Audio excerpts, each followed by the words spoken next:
Uyu munsi turinjiye ku munsi ugira gatatu umuririmbyi Bruce Melody akibariza mu gasho hano mu gisagara ca Bujumbura mu gihugu cy'u Burundi, aho benshi babandanya kwibaza imvo yoba yatumye umuririmbyi Bruce Melody icamamare kizwi cyane muri East Africa no muri Afrika muri rusangi cyotuma ashobora gufatwa agafungwa giturumbuka nkuko icyo kintu cyoba cabitumye ngo cyoba ari nkikihe.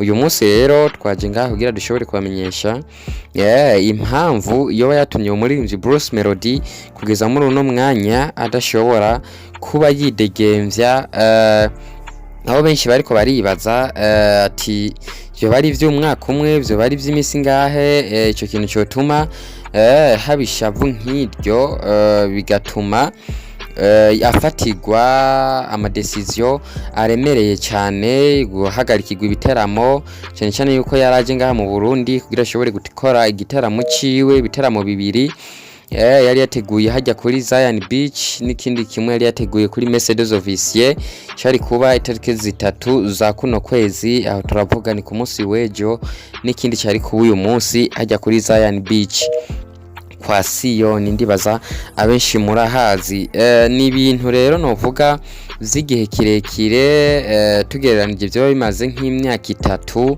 n'amezi ashika kuri 8, naho benshi bariko baravyita ngo imyaka 4, ni imyaka 3 n'amezi ashika kuri 8, kuko ngaha tugerageje kuraba ku mafishi yari yamaze gusohoka y'igiteramo yari yatumiweko n'uwo mu boss tuse mwumva ari karamushyuhira, mwumva yashoboye kumufatisha.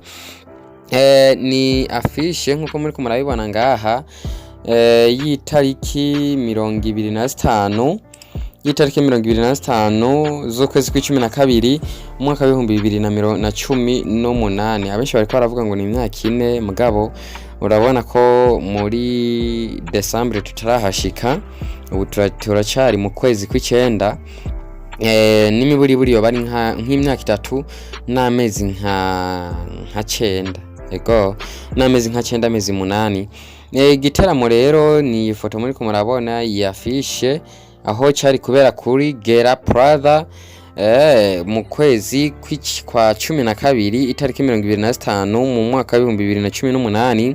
akaba ari igiteramo cyari cyateguriwe hano nyine Bujumbura kuri Gera Plaza ku nakabari nyine ko mu boss tuse. Hakaba hari n'ikindi giteramo cyari cyateguwe muri uko kwezi nyene, kwezi kwa 12 umwaka wa 2018 nyene itariki 28. Ico naco kikaba ari igiteramo cyari kubera mu ntara ya Gitega. Ivyo biteramo bibiri rero nivyo biriko biravugwa cyane yuko ari byo byoba biriko biratuma uwo muririmbyi Bruce Melody Gisca Mentena abarizwa mu gasho k'ibujumbura. Ico giteramo nyene ivyo biteramo akaba yari kubikorana n'umuririmbyi Big Fizzo hano nyene mu gihugu cy'u Burundi. Bimaze kurangira ataje ico giteramo, ndibuka byacica citabirirwa na Kidumu niwe cyataramisha abantu, baraterama bararyoherwa baragira nte, mugabo urumva uwo mu boss yagumye akabitse.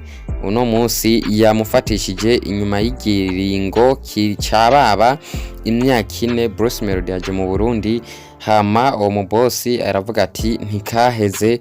Ni naco gituma rero umenga benshi bariko baribaza yuko umenga yoba yabishizemo inzigo.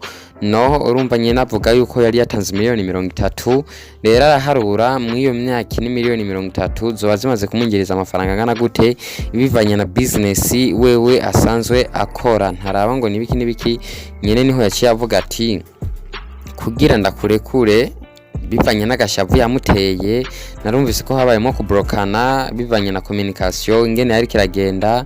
Bruce Melody arabroka mu boss rero n'agashavu kenshi avuga ati utegerezwa gushirako izindi miliyoni 30 zaga sinzi ko nozita ziyongera kuri izo miliyoni 30, kuko iyo myaka yose iheze sinari nicaye nariko ndakora yenda zihundi umuririmbyi akaza amafaranga ari kwinjira nk'ubu nkabana nari kubandanya ndayakoresha kuri micro mwari kumwe na presenter Sten canke Sten presenter from Sten TV worldwide on the mic. Chin akiwa ni Da Promise cameraman. Utakora subscribe, turagutumiye gukora subscribe kuri channel yacu cyangwa ukore follow kuri page yacu ya Facebook mukubandanya wironkera update zose zigenda ziracana akona cyane muri entertainment yacu ya 257. Turabakunda.